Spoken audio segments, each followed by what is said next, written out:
La vida loca tarde o temprano ya se termina. La muerte cuando llega te sorprende, nunca avisa. La noche oscura, oscura y negra como mi camisa. Se escucha el llanto de la cordiona allá por la esquina. Allá por la esquina. Allá por la esquina. Allá por la esquina.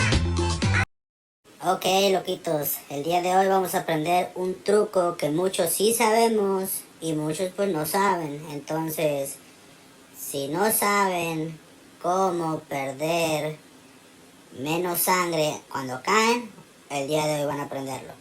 Normalmente pues es muy simple cómo hacerlo. Sí te ayuda mucho, sí, porque si estás corriendo de alguien o algo y brincas, pues por lo menos no pierdes la mitad de la sangre en la caída.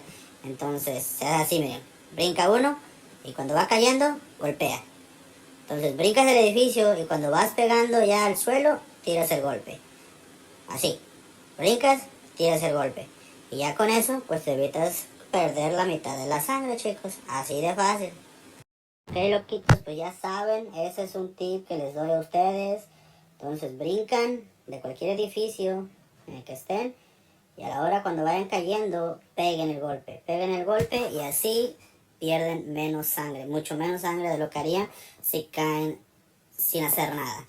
Entonces ya saben, loquillos, espero les haya resultado útil. Para los que no sabían, ya saben algo nuevo, locos.